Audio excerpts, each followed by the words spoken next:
Today, what I'm going to do is, if there are trainees there, I want to define hyponatremia and discuss briefly the pathophysiology of hyponatremia. I think if you were to understand the pathophysiology, it will be easier for us to understand why we have difficulty managing this common complication of advanced cirrhosis. Then we will briefly touch upon the symptoms that can relate to hyponatremia and potential management options. I'm going to discuss an extreme case here, and you might say this is not what we normally would do. This is a 58-year-old man with a history of alcoholic cirrhosis, referred to me with hyponatremia, renal impairment, and ascites requiring paracentesis twice a week. And it has been going on for about 6 months. He has a history of oropharyngeal cancer in remission for 1 year. So he was not considered a candidate for liver transplant. The primary care physician was predominantly managing him. Because of extreme hyponatremia, he was giving him sodium tablet 2 grams 3 times a day with a small dose of diuretics. The patient continued to have hyponatremia, significant ascites, required paracentesis. At that stage, he was referred to us for further management. When I first saw him, his sodium was 124, his potassium was normal, creatinine was 1.5, and he has significant ascites, and encephalopathy.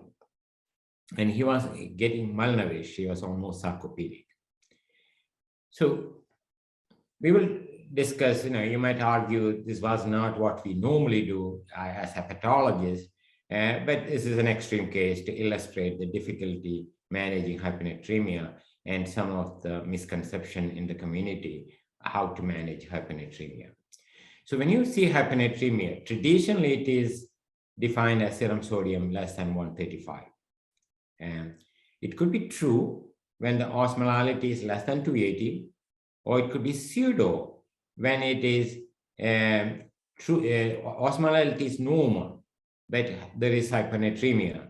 This is usually due to marked triglyceridemia. It has to be very high, more than 1500 milligrams, or serum sodium, glucose, about serum protein more than 10 grams. Or it could be translocational. The osmolality is high here. It is iatrogenic often, either mannitol or extreme hyperglycemia. So by consensus, or almost in an agreement, general agreement, hepatologists around the world said, if you define by 135, a significant proportion, more than half the population will have hyponatremia with cirrhosis. So they define serum sodium less than 130, which probably makes sense because that is when it becomes clinically significant. And it could be hypovolemic when there is fluid loss, which is very uncommon, or mostly what we see in our clinical practice will be hypovolemic. This is a study, what is the true prevalence of hyponatremia? This is a European study. Paolo Angeli was the first author, published in 2006.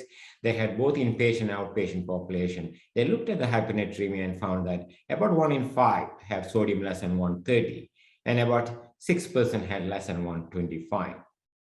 So these are the patients we will be concerned about, the population with less than 125. So what about hyponatremia in US, at least documented hyponatremia? We looked at the National Inpatient Sample Database for 2 years, 2016 and 2017. Here, National Inpatient Sample Database is just an administrative database. So we have limited data sometimes on the severity of hyponatremia, but they code that if it is less than 135, they will code as hyponatremia. And we found that about 7.6% of all hospitalized patients with ascites had hyponatremia.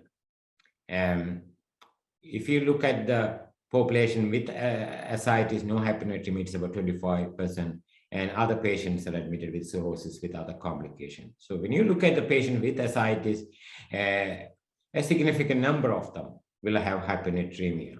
That is about 31% admitted with ascites, and of that 7.6% will have ascites and hyponatremia. So what do we do in clinical practice?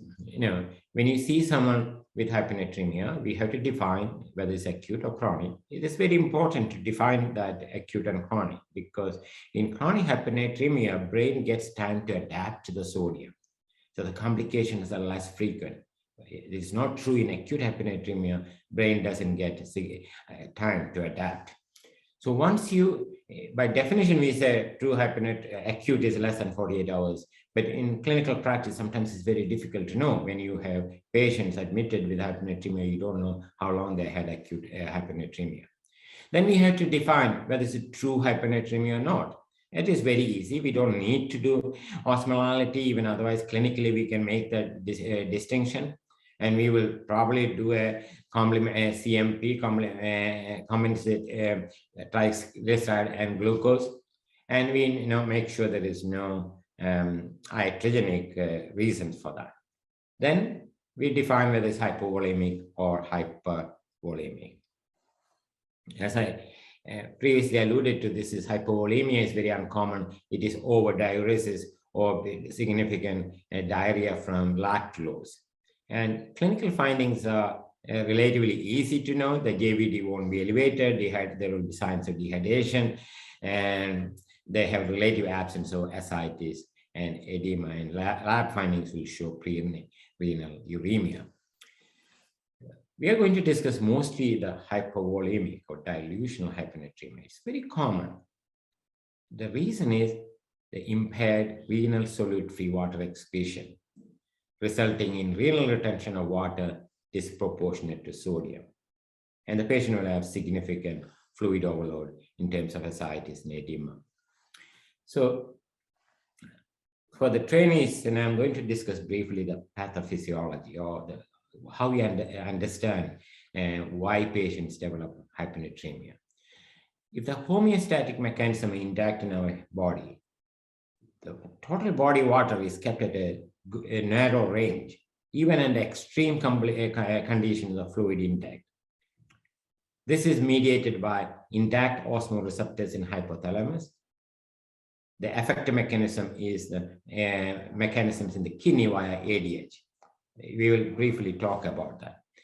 These receptors, osmoreceptors and effector mechanism, keep the sodium within the narrow range, total fluid within the narrow range. So why do we develop hyponatremia? The hallmark of severe hyponatremia or severe portal hypertension is splanchnic vasodilation. This results in decreased effective arterial blood volume. There are many theories, and there are multiple mechanisms. There are many vasodilators are upregulated, and there is a hyporesponsiveness to vasoconstriction. The increased intestinal permeability, thereby the transmission of bacterial product into the systemic circulation, where pathogen-associated molecular pattern, danger-associated molecular pattern, they ultimately result in splanchnic vasodilation. So if you look at the vasodilators, many are upregulated, but nitric oxide may be the most important one. It is released by the endothelial cells within the splanchnic and circulation. And it excessive response to vasodilation and resistance to vasoconstriction. So G protein coupled transmembrane receptors are the mechanism by which smooth muscle contract, whether it is vasopressin receptors, ADA, alpha-1 adenoreceptor, or whatever mechanism, the proteins, these membrane receptors are very important.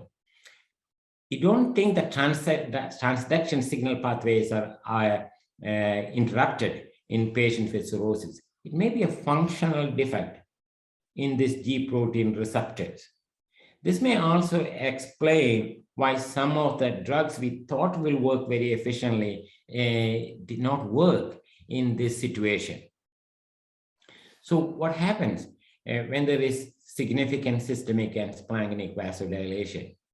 There is a decreased effective arterial blood volume. That results in a cascade of events. The activation of sympathetic nervous system, so systemic vasoconstriction mainly affect the kidneys, activation of RAS that results in sodium retention, and more importantly, a non-osmotic release of ADH or vasopressin. This is very important. And usually in normal physiology, osmotic receptors are more important. In people with advanced portal hypertension, non-osmotic release, that is hypovolemia, seem to trigger the ADH release. So what is ADH? And it is a polypeptide hormone. It is synthesized in the supraoptic and paraventricular nuclei and stored in posterior pituitary. And the main stimuli is osmolality under normal physiology. But non-osmotic pathways via baroreceptors and autonomic nervous system play an important role in cirrhosis. These baroreceptors are located in aortic arch, atria, ventricle, and when there is a decreased volume, it triggers a release of ADH. And ADH works mostly on the V2 receptors on the basolateral membrane in collecting legs, resulting in water resorption. So just briefly look at what happens. When ADH attaches to the receptors on the basolateral membrane, it results in a cascade of events via cyclic AMP. The cytoplasmic vesicles containing aquaporin then gets translocated to the apical cell membrane. So these cells, which are impervious to water, become suddenly very pervious to water, and significant amount of water gets absorbed. And this is what happens in normal renal physiology. If you look at the collecting duct, it's relatively impervious to water. When ADH attaches to the receptor, the cells become very pervious to the water, and water gets accumulated. So the ability to excrete solid water is impaired in advanced cirrhosis, resulting in dilutional or hypovolemic hyponatremia. So there is, by the time the patient comes to you, unless it is an iatrogenic cause, the physiology is altered significantly. And difficulty in understanding the physiology and thereby managing the end result sometimes result in poor outcome. Like the family physician thought hyponatremia, maybe sodium is low, let's give him large amount of sodium tablet. It doesn't work. So what are the side effects or symptoms that result? It is extremely difficult to differentiate the symptoms of hyponatremia from coexisting hepatic encephalopathy in these patients, because especially in the hospitalized patient, they already have pre-existing encephalopathy. The common symptoms, at least from the medical literature, looks like anorexia, headache, nausea, and gait problem. And these problems are rarely seen in chronic hyponatremia, especially if the sodium is more than 125. I will briefly tell you how the brain adapts to this hyponatremia. And severe or rapid hyponatremia may lead to seizures, coma, and death. All complications, whether it's HE, HRS, AKI, ACLF, and refractory ascites, if you look at it, it's more common in people with hyponatremia that could be explained by the pathophysiology. And hospitalized patients, as I showed you, have a higher mortality than others. How does the brain adapt to hyponatremia? So many of them may have pre-existing hyperammonemia that increases the intracellular osmolality. Water has already started shifting into the astrocyte. But in hyponatremia, there is decreased extracellular osmolality. Again, water shifts into the astrocyte. With the skull, which we cannot expand, there is only limited space. So the brain astrocytes have to adapt. What it does is it extrudes potassium, cations. That is the initial mechanism, then followed by organic osmolytes, such as myoinositol, glutamine, and neuron. This adaptive changes that happen in the astrocyte also cause dysfunction of astrocytes and the release of neurotransmitter that can further worsen the hepatic encephalopathy. Although astrocytes are protected by this mechanism, the downside to that is the hepatic encephalopathy. That may also explain why chronic hyponatremia, the brain cells have adapted to some extent. The changes do not affect the or does not cause much symptoms. So we looked at again the national inpatient sample, and we found that if you have hyponatremia, they are likely to stay longer in the hospital. They are going to incur more cost, and the inpatient mortality is about 38% higher in hyponatremic patients compared with those with ascites. You might say this is not rocket science. These are more sicker patients, but this is what the data show. They take a lot of resources when they are admitted with hyponatremia and ascites. And we also looked at, this is not published, if the person has both hyponatremia and hepatic encephalopathy, do they have a higher mortality? Yes, they have 62% higher mortality compared to hyponatremia alone. These are all hospitalized patients. As one could expect, these patients don't come without other complications. They are often older. They have complications of portal hypertension. That's why they get admitted often. Variceal bleeding, ACLF, sepsis, coagulopathy, all those are independent predictors. And we found that we can almost predict the mortality based on this large data set. We define the risk scores. So if the person has respiratory failure and sepsis, you might say they're going to die. It is true. The mortality is going to be about 60 to 70%. So we give them just a risk score. And if the patient has none of these risk factors, the mortality is very low. This we published recently in a European journal. So we are not the first one to show that. Multiple authors have shown this. Serum sodium is an independent predictor of mortality before liver transplant. Every millimole reduction in sodium from 140 to 225 increases the mortality by 5%. That led to the incorporation of sodium into the MELD, and it was currently used for organ allocation. What about the quality of life? Many small studies have shown the quality of life in hyponatremia is impaired. And if you treat the hyponatremia, that means if you reverse it, it is improved. These are all small studies, but it makes sense because hyponatremia can cause multiple problems in this patient. And almost all the complications that we see, their mortality is higher. The person has concomitant hyponatremia. What about post-liver transplant? The results are very discordant. US studies show that there are no differences, whether the person has hyponatremia or not. The post-transplant outcome is similar. But European studies show that they have higher mortality, especially the largest study done from UK, about 5,000 patients. They showed that there is a 55% increase in 3-month mortality. We don't understand why there is such a discordance. The argument is that in Europe, there is no common policy of organ allocation. Different countries have different policies. Or some I have argued they may have got a worse donor organ because of hyponatremia, the emergency. So we really don't understand why there is discordance. The largest study published from US showed that there is no difference looking at the scientific registry or UNOS registry. In fact, those who had hyponatremia, the sodium more than 145 at the time of transplant, had a worse outcome than those who had hyponatremia.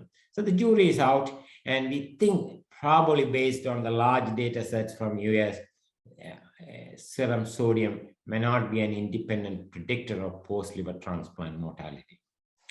This is the most dreaded complication of hyponatremia. I have seen that in my early days, and it is devastating complication.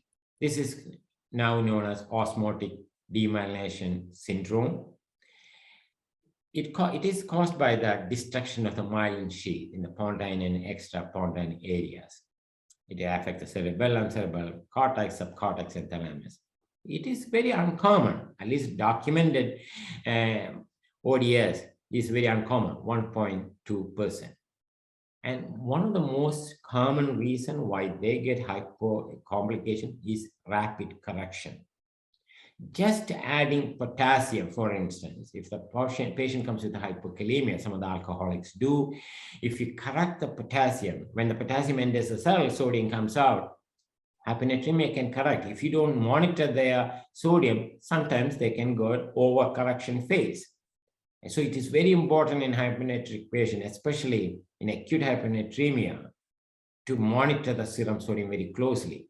As this happens in alcoholic hepatitis, often they come with low potassium and hyponatremia, they have ascites, and interns correct the potassium, they don't monitor the sodium because sodium was not a major problem. So what are the symptoms? The symptoms range from minor behavioral changes to dysarthria, dysphagia, ataxia, Parkinsonian syndrome. Extreme condition, that's what I worry about, the locked-in syndrome. They're almost paraplegic, quadriparesis, but they're awake. Other symptoms include seizures and persistent encephalopathy. It's important to note that it may not come immediately after transplant. It may take some time, 2 to 7 days after liver transplant. The diagnosis is by doing MRI. But MRI changes may lag behind by 1 to 4 weeks. So you may need to do serial MRI. And central and mixed central and extrafountain myelinolysis is seen in T2 hyperintensity. That's what you would see in MRI. Prognosis is variable, at least in the reported literature. But majority will have a higher mortality. Majority of survival will remain debilitated. So it is extremely important, and especially in the liver transplant population or patients who are undergoing surgery, the correction of sodium should be very controlled. If necessary, you may need desmovasopressin to control the changes. Rapid correction should be less, the rate of correction should be less than 10 milliequivalents in 24 hours and 18 in 48 hours. This is by European best practice guideline. And I would say better to keep it below 8 in 24 hours. So how do we manage hyponatremia? If it is more than 130, I don't think we need to worry too much. We might adjust diuretics if necessary. But if it is less than 130, we need to stop the diuretics. And we should restrict the fluid intake to less than 1.5. Ideally, you should restrict to 500 ml less than the previous day's output. How successful is it? Hardly works in clinical practice because ADH stimulates the thirst receptors. These patients are not going to restrict the fluid intake the way you want. I have a story to share. I used to do the Vaptan's clinical trial in the clinical research unit at Johns Hopkins. And the patients are hospitalized. And one day, the patient was found to be drinking water from the toilet bowl because that's the only place the water was available. So they can go to extreme degree to drink waters. That's why I think it doesn't work very well. So if it doesn't work within 48 hours, you have to think about what next. There is no point in continuing the water restriction. It's not going to work in clinical practice.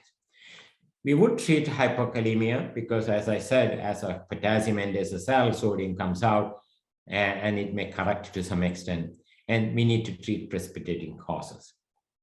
If the sodium is less than 125, we probably will admit the patient to the hospital. And we may consider albumin infusion for a week. I will show you some limited data on that. And if that doesn't work, tolvaptan is the only oral drug that is approved in the US. There is a black box warning that it should not be used in liver disease, but I think in short term, it is safe. The black box warning came out of studies from polycystic liver. They were using high dose of Vaptans. So we start with 15 milligrams twice a day and titrate the dose. We can use it up to 1 month. And if it works, that's good. But if the sodium is less than 110, you may use hypertonic saline. The way we use it is 3% hypertonic saline. You will give 100 ml, recheck the sodium. And if it is not corrected adequately, give another 100 ml and you can go up to 300 ml. Beyond that, it is not wise to give it. It is going to cause more complications. The reason we would do treat them is below 110, the risk of seizures is very high. So what about albumin? There was a study published in 2007 in JHEP. It is a small randomized controlled study. 24 patients were treated with albumin 40 grams daily, and there was an increase of 9 millimole. And another study published is a retrospective study published in AJG, large number of patients, and hyponatremia resolution was 69% versus 61%. These patients received albumin in different quantities. If you look at the IQR, it is between 100 and 400 grams. So albumin seemed to work. There is some signals. And this is the study published in Lancet in 2018. And they were giving albumin 40 grams twice weekly for 2 weeks. It was a long-term study, 18-month study. Then 40 grams weekly. And they compared with the standard of care.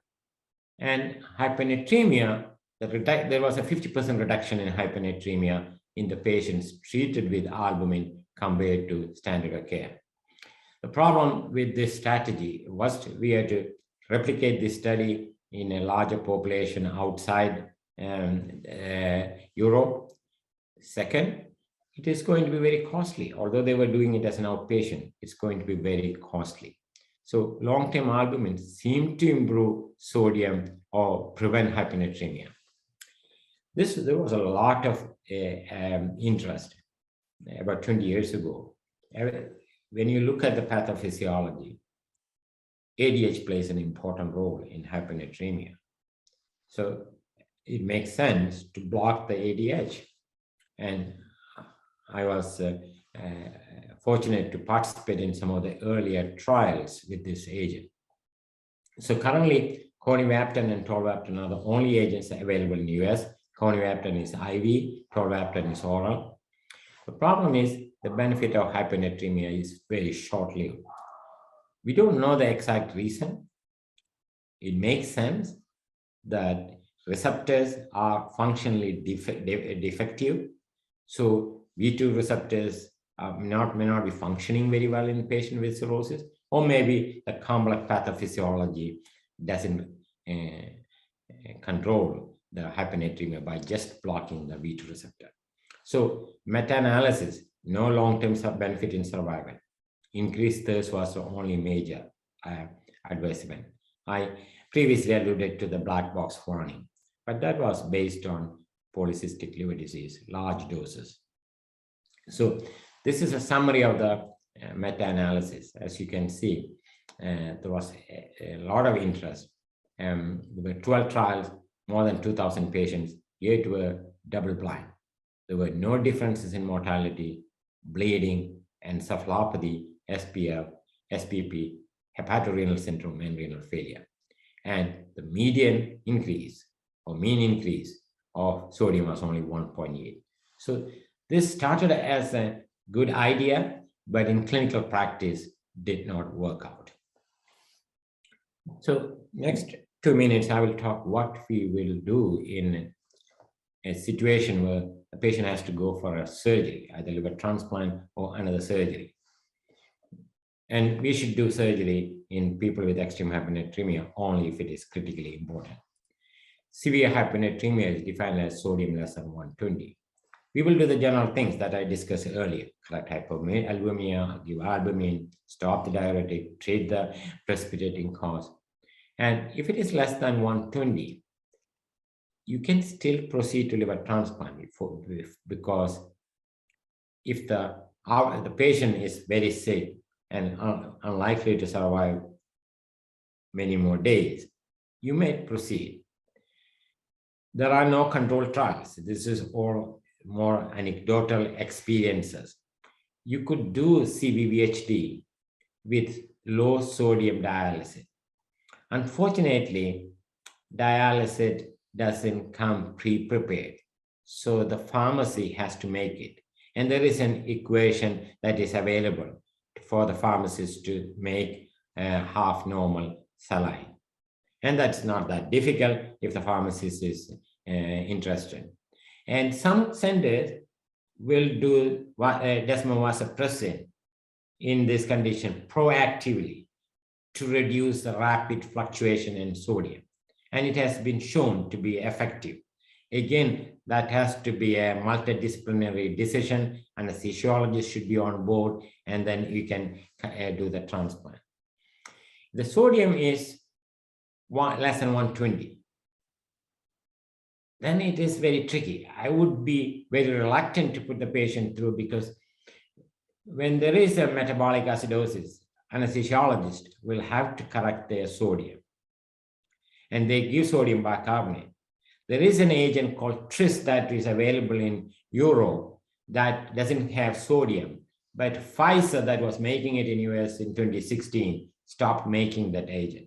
So you could, and they use a lot of blood products. So if you do liver transplant, it has to be done with a lot of discussion between the family members and the multiple members in the transplant team.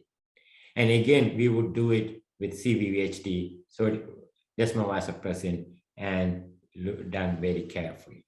And the sodium should be continuously monitored in the ICU setting, at least every 6 hours, and rate of correction should be very controlled.